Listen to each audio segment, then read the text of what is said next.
like church, all the back row is filled up first. Hey, Justin, I gotta stop that. All right, well, welcome everybody. I'm really happy that all of you could make the time to be here. It's a pretty special day for East Central Energy. And I want to start off with a little bit of a safety message. You know, we're in a room, we got a lot of employees here that know the lay of the land, but if there is an emergency, we need to leave the building. There's exits right here. We've got AEDs up front, and someone will grab one if we need one. But just want people to be aware that you can leave the building right here, hence the exit signs. I want to talk a little bit about ECE's values. In the last few years, we've identified 4 core values of this organization: respect, integrity, courage, and humility. We use the acronym RICH, so we have rich values. Today is really about respect for the work that's been done historically to bring broadband to rural Minnesota, and also humility in understanding that ECE can't do this by itself. In this room, the people here speak to the community that's lifting this project up as a value and a solution to the problem that we have in rural Minnesota with access to broadband. Now, I told staff I was going to try to make this speech not stuffy, and so I need a little bit of audience participation. Raise your hand if you can read. Okay, good. Thank a teacher the next time you see one. So when I hold a sign up, you're going to read what's on the sign. East Central Energy. Very good. Our co-op. Very good. All right, we're going to do good today. So this story started 90 years ago almost.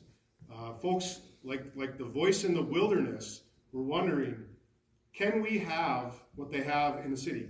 Can we have electricity? Can we have lights in our house? We've all heard the story of rural electrification, but FDR heard them, created the Rural Electrification Act, later the Rural Electrification Administration, which is now in some ways the RUS, and it still exists today to solve that problem for rural America. And in Minnesota, it was no different. Folks got together and they formed what is now East Central Energy. And it is Our co-op. You guys are getting good at this. Fast forward to 2020. We lived through a pandemic. We got a new executive team here at East Central Energy, and we found out about a lot of funding that was going to be coming in years to come. And so, like in the 1930s, we're here to solve problems. We're here to bring solutions to people when no one else can or will. And ECE Fiber is truly a community project, and we're celebrating that community effort today. The best solution in this area is East Central Energy. And we're able to do it because it is Our co-op. There you go. And I want to thank some key folks here today. ECE's board of directors, we've got some representation from them. And probably most importantly of all is the staff of East Central Energy. I talked a little bit with some of the folks today about the change that's occurred in this organization, the pivot that's had to happen because of this decision. A lot of people were kind of going along, doing their job, and all of a sudden here's this wild idea to do something new. And so to take on new workload, we've hired 30 people in the last year to help accomplish the goals that we've set. But I also want to thank the Office of Broadband Development, DEED. They've been key partners as we've moved forward on this and learned how to navigate this new business model. Represented today, I see folks from the counties, from cities, from townships, the people that really make this a community effort. Their letters of support and the way that they've uplifted ECE Fiber as a solution in the community is very much akin to the farmers coming together to bring electricity to rural America. And like them, the solution is East Central Energy. Because it is Our co-op. That's right. Nearly 90 years later, times have changed, right? We deal with a lot of new issues, but community and how people can come together to solve their own problems has not changed. We've come together to solve this problem, and we're excited to move forward because we know that East Central Energy is Our co-op. Internet access and satisfaction is measured in 3 ways, in my opinion, and staff has heard this multiple times, as has the board. Speed, service, and price. Those are the 3 things that people think about when they think about rural broadband or internet access in general. So speed, we're bringing fiber to the home. This is not fixed wireless, this is not DSLAM, this is not copper, this is fiber to the home, to the ONT, which is a new word for me, by the way. But we're developing the best product that can be offered in the world, and we're bringing it to rural Minnesota. So we're going to do well on speed. Service. This organization always provides premier service. We respond to our members in minutes and hours, not days. And so we will bring that service to our members as we bring fiber to them. Internally, we've trained people who are here to learn about the fiber business. We've hired some of the best talent we could find in the area to help supplement the skills that we already have, and we're partnering with industry leaders to make this project a success. So we're going to win on service. The last is price. That's where our partnerships with the state and federal government come into play. Through grant funding and a cooperative business model that's focused on at-cost service, not profitability, we're able to bring a competitive price when no one else can. So at the end of all this, it's important to remember that Central energy is our goal. and it exists to solve problems today and into the future, just as we did in the past. Thank you very much.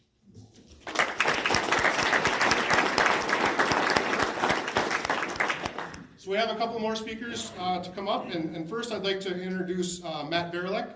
Matt is the Commissioner of Deed. Some might recognize his name in the area. Come on, Matt. And the Commissioner was formerly the President of the Initiative Foundation, and when I came into my role, I learned a lot more about the Initiative Foundation and the important work that they've done. And last summer, Matt was tapped to become the Commissioner of Deed, and we're really excited to have someone who understands rural America representing us at the Department of Employment and Economic Development. So, thank you, Matt. Thanks, Justin. All right, well, good morning. Justin, big thank you to you, and thank you to... Central energy. Yeah, I have not seen that done before, but that's kind of clever. It is wonderful to be back here, and as Justin just referenced, when I was at the Initiative Foundation for 6.5 years, East Central was such a great partner and continues to be, and in fact, Britt is here from the Initiative Foundation today. Steve Schertz served on the board of that organization for a long time, and I would say he was kind of a mentor to me, as it sounds like he was to Justin as well. He led this organization very effectively for a long time and showed me how to lead effectively, and I'm excited now to bring some of those lessons with me at Deed. So I've been in this job now as a member of the governor and lieutenant governor's cabinet since June of last year, and one of the really fun parts of the job is being at wonderful events like this and also learning about some of the really cool things that Deed does in partnership with others. And we are proud that the Office of Broadband Development is part of our department. And through that office, of course, we're trying to extend services to all Minnesotans, because as much as the vast majority of Minnesotans have access to high-speed broadband, many still do not. And it is so analogous to what you mentioned with the history of rural electrification. It makes all the sense in the world that this organization is now helping to again meet that particular need for your customers, because we know that it's not just that broadband allows for Netflix, although that's great, entertainment's important, but it's also what allows for precision agriculture. It's what allows for telemedicine. It's what allows young people to engage in learning, and in fact for adults to engage in learning, or for small businesses to engage in commerce and all those kinds of things. So it's critically important, and I think that's also why it's worth the investment of state funds as well as a lot of federal funds. And I want to appreciate the legislators that are here for their investments in this, as well as that is at the state level and then also at the federal level, because our office couldn't make nearly as much impact if it weren't for those resources that we have. In the case of this project, I understand we have invested something like $19 million, and it's going to help serve, I believe, up to 10,000 people over the course of time, and that's alongside the $46 million that you have assembled in other sources. So a major investment with massive impacts when it comes to just the construction of facilities and putting that fiber in the ground, and then imagine the economic impact of having that service lit up, which begins now. So tons of impact. It's an example of what we've done over the course of 10 years with the existence of the Office of Broadband Development. In fact, we are now celebrating its anniversary. The office is led by the great Bree Mackey, who you're going to hear from in just a moment. And over the course of its 10 years, I think we've done something like $300 million so that we can help all Minnesotans enjoy that standard of high-speed internet. So we're making great progress, lots more to be done. In addition to all the other kind of facts and figures that I've noted, though, I'll tell you one more number, and that is 0. 0 is the number of miles of fiber that I've personally put in the ground. I think it's also true for Bree.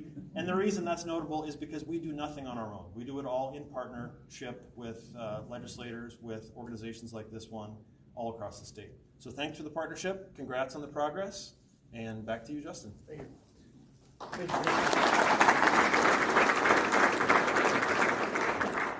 So funding is a big deal when it comes to projects like this, and I'm not extremely happy to say, but we failed on 2 Reconnect grants. Open it, by the early next week then. I mean, Maybe it's USDA. COVID happened, and we thought we perfected Teams.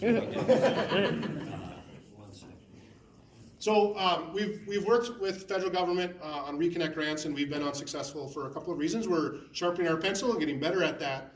But I was telling Bree earlier, we're so grateful for the partnership with the state of Minnesota and also with the state of Wisconsin as we've developed grants.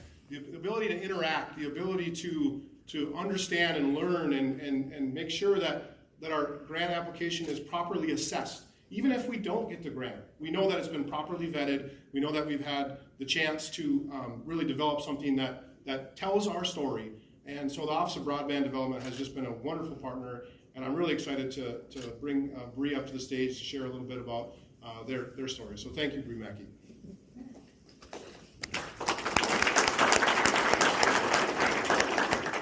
So one thing I've noticed, I think we all have inside voices, which is not always the case. So I have these notes, and there's a lot of numbers on here, and I could share all of that, but Commissioner and Justin have already shared that. But what I do want to stop and do right now is, last night I was able to visit with Teresa, who flew in to join in your celebration here, and she asked how am I doing? Do you love your job? Like, what is going on here? I mean, there's just so much coming at us. I think it's moments like this that are truly humbling to be in a room with all of you when I really don't do much, to be honest. I mean, as Commissioner said, I don't get out there and lay the fiber. I'm not doing the hard work of working through permitting process and engineering and design plans and all the things, but you all are doing that, and that is so incredible to the commitment that you have to the people you are going to serve long term. And so these little moments where we stop and reflect and celebrate the work that has been done and that we'll continue to do, I think are what keeps me going. I also have to say I appreciate all the compliments about our team. Our team truly is committed to this work. Many of you know they live and they work communities across the state, much like you, and I'm very committed to keeping them all out there as long as I can, myself included, who live in rural Winona County, who's on wireless. So just to note that, working for myself. Though it works really good with the line of sight until I have to cut out the corn tassels at the end of the season. Real world problems. So anyways, I also just appreciate all of the partnerships. It's so incredible to see all the levels of government come together with your communities and have these conversations. And now more than ever, as we're looking with the federal dollars and the Internet for All, I'm going to need to continue to work really closely with all of you to make sure we can continue to achieve our goals. So with that, I think I'll leave it there, but thank you. You really truly are. Every connection is impacting somebody's lives, their businesses, their farms, their way of life. And so we're really happy to be a small portion of that. So thank you.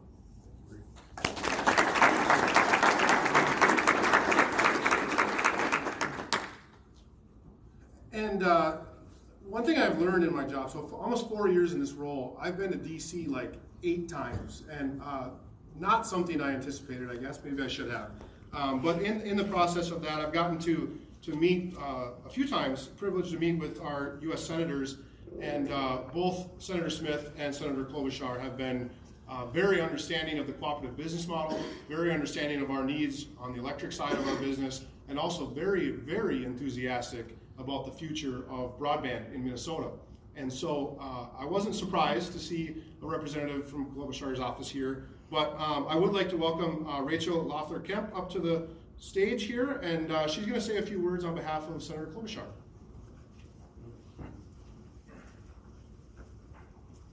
So obviously the senator wishes she could be here to celebrate with you all. I think I was telling folks that she was talking about broadband before it was cool, but she was not able to be here, and so she sent me on her behalf with a letter that I will share with you today. So dear friends, thank you for the invitation to participate in today's East Central Energy's fiber ribbon cutting for Pine and Isanna counties.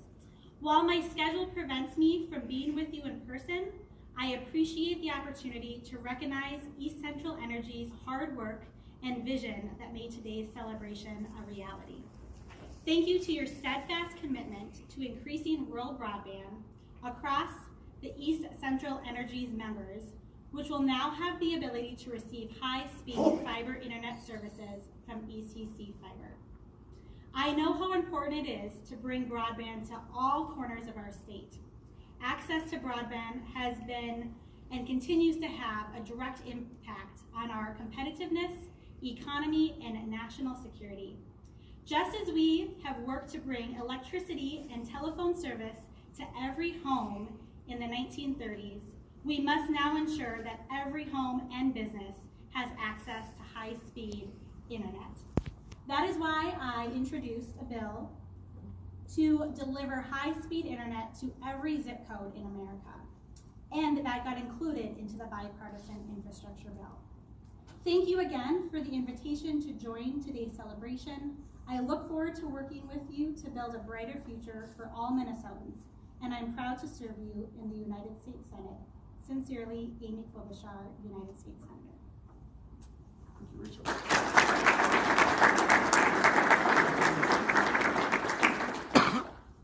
All right, well, so far you've heard kind of philosophically about all of this. You've heard from the folks who have helped partner with us.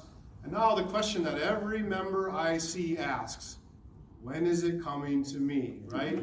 And this endeavor has been just an amazing, and amazing is maybe not the right word, but it's been an amazing test of this organization, our ability to adapt and overcome.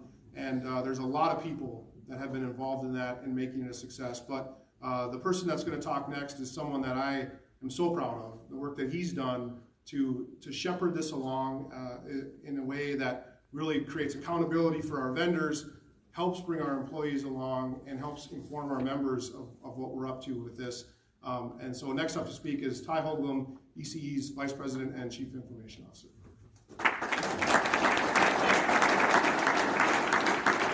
That's pretty formal. I'm not so formal, but so I am going to give a brief update on the project, where we're at, some milestones that we've hit, and it's been I was standing out in the hallway there and I said that this is the fastest year of my life, and I'm not 48 years old. It was quick, just so much work and effort, and we're going to talk through some of that. So I'm going to start out with the timeline. So about a year ago, we started going down this path of the construction side of the business, or fiber side, and make ready. So we have a lot of poles, and most of our fiber, about 60-40, is going to be on our poles above ground. The other 40% will be underground. We replaced 1,035 poles to date. So just think about that, the scale of how many, we have linemen in Braham and all these other districts. They've done a ton of work to get these poles replaced, because a lot of times they have to be, go up higher so they can cross roads. We don't have clearance issues.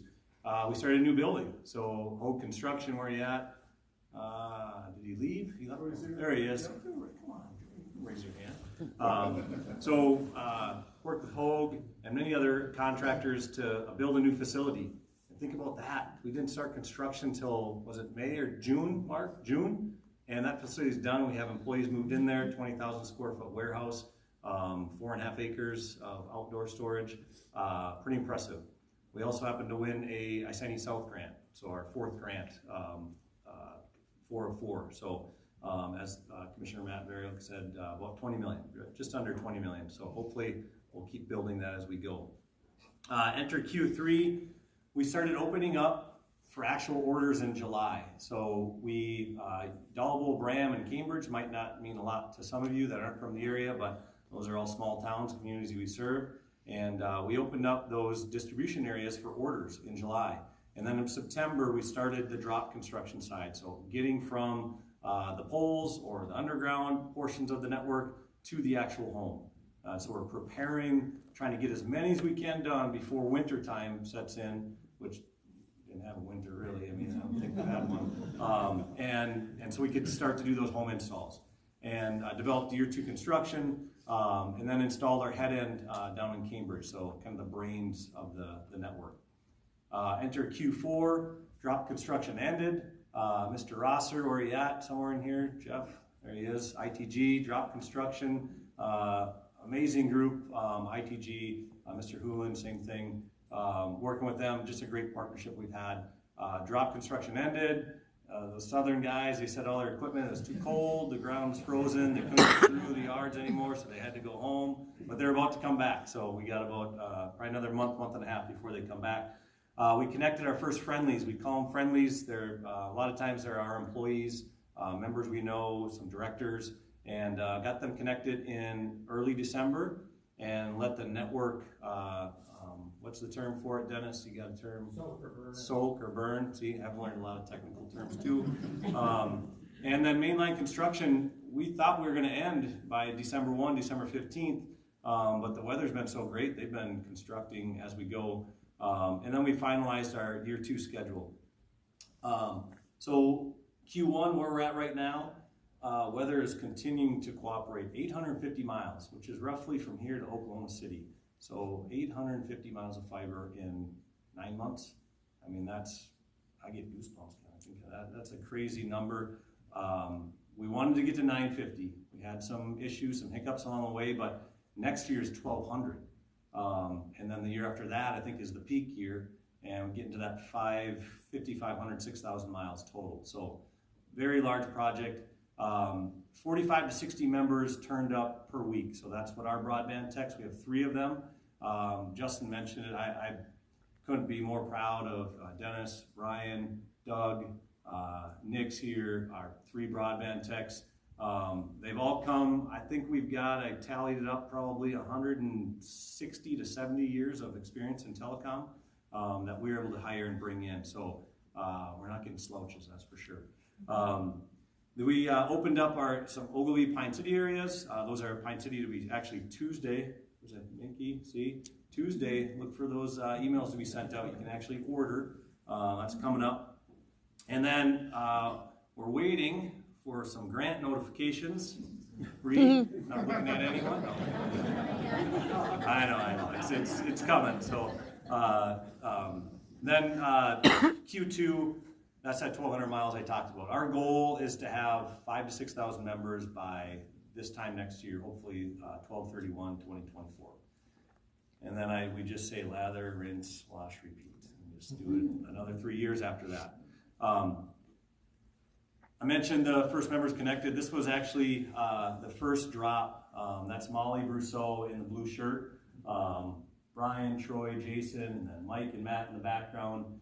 Connecting the first drop, and that kind of goes in line with the picture that Justin showed, the first ever member to get electricity back in the 1930s, and it's a cool picture, and that to me is she brought out a plate of cookies to all of us, and it was pretty neat. So we got 730 drops completed from September to December. We, like I mentioned, those friendlies were connected December 14th through the 22nd.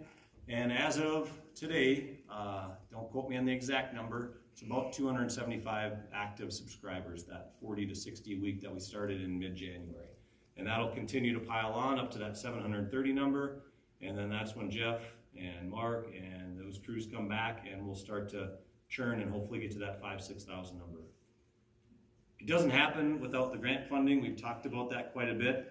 I know we've heard Minnesota side a lot. We do serve Wisconsin, so we can't forget about them. We do have 2 grants. All the colored polygons you see on the screen are active grants, pending grants that we're waiting to hear the results of. The gray in the middle are the 4 grants that we've won. So that's the roughly 19 million in funding that we've received. And those are actually most of our year 1, year 2 construction are centered around those. We've got 24 million rough pending on the colored grants, roughly 24 million. So once we hear from those, we'll then be going for the next round and the next round after that. And one of our fears we talked about with Bree and others at OBD is outpacing our construction, outpacing grant cycles. So that's one thing we have to monitor and watch. I think this is a cool slide. So everyone on your table, you have a sheet of paper. If you flip it upside down, there's a list of all of the supporters.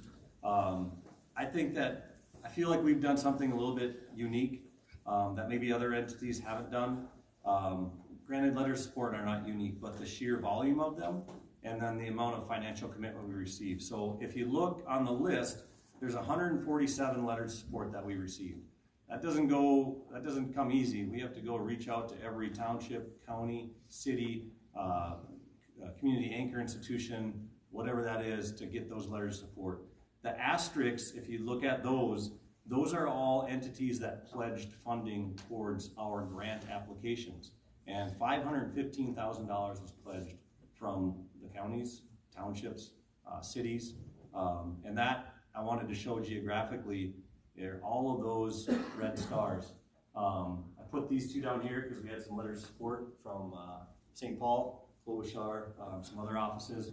But it's a pretty impressive effort to get those letters. And I feel like the unique part that I think we've done is we've gone to the counties, and David and others can attest to this. We're not asking for millions of dollars. We've asked for a metric, and that metric is not big. The maximum we've asked for a county to contribute is $200,000. That's if we covered 100% of their county. And townships is $10,000. So our goal is to partner with these entities to show OBD and to have that relationship built to show, hey, we're working with them in conjunction. So we felt that's been important. We feel like that's been a reason why we've been successful in these grants. This is my NASCAR slide. Got busy. You know how long I looked at this and made sure whoever's in the room has a logo up there? If you're not on there, make sure you catch Ty after. Right, yeah. I'm going to go out that door. So it's been incredible, the number of partnerships we've built. I mentioned ITG in the back, NRTC, so Josh, George, where's Steve, and others, Brad in the back. It's been a impressive partnership with so many different entities, and it doesn't happen without their support and without them working through it with us. So you just give them a round of applause. Actually, I meant to do that on the first one for all the counties, so give them a quick round of applause. The counties. I could hold up our co-op sign and get things going. But, and then lastly, it's pretty cool. That group right there.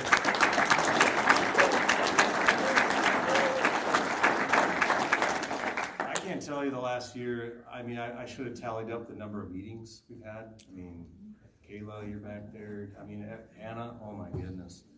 I think we set a record on meetings, and I can tell you this, that every single EC employee, I don't know the exact number we're at, 185, 190, somewhere. Started out the year around 160-ish. Every single employee has been impacted. Directly, a lot indirectly. And it's been think of the 1,035 poles that were set. Those line crews out there working through the winter. Member services, marketing. I could list every single department. Warehouse, our finance and assets team, they had to put materials into 5 or 6 different buildings and coordinate everything. 8 trucks a day coming in with all this material, and it's been pretty impressive. So biggest, I'm just proud to work with all these people. I think that co-ops bring a different mentality with the employees that come to work in these organizations, because we're ultimately here to serve our member. It's not to turn a profit. We need to make a profit, But that's not our intent. Our intent is to serve our members. You mentioned service, and to me, this is the group right here that does that. So give them a round of applause, please.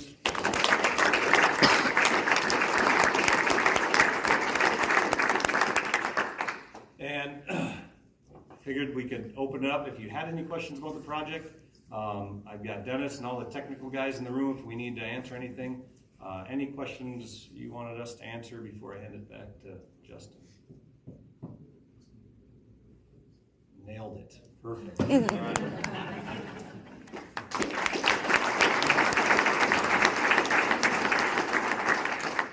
All right. Well, once again, thanks for being here. We've been in this organization's been in business coming up on 90 years, and with the original mission of providing safe, reliable, and affordable electricity to rural Minnesota, east central Minnesota, and now northwestern. And I said this to the board in my interview. If you simplify what we do down to one thing, it's member value, right? That's a very complicated thing to develop, and there's a lot of nuance to it, and it's evolving. And how it's evolved for us recently, through the pandemic, through a lot of other things, is people need to be connected. People need to have access to internet. It's not an option anymore. Do you need electricity more than broadband? I'll still argue yes to that. We are an electric cooperative. But the connectivity that's needed for folks in their homes, and by the way, for our grid in the future, that's the other value stream we haven't talked about today at all. You know, we can be an ISP, that's great. We're going to provide connectivity to people. But the grid is evolving, distributed generation resources, Internet of Things in the home, all these other value streams that we as an electric cooperative can benefit from that other ISPs just don't have that connection, right? And so it's another reason why electric cooperatives are well positioned. But at the end of the day, the reality is, like I said earlier, we're here to solve problems, and we're here to do the right thing because we are East Central Energy, and it is our co-op. All right. Wonderful. Thank you very much for being here. We're going to do some pictures now, so we're going to invite everybody. It is 31 degrees outside. It is February still, so let's all smile about that. But we're going to do pictures outside, so we'd love to have everyone join us out there so we can get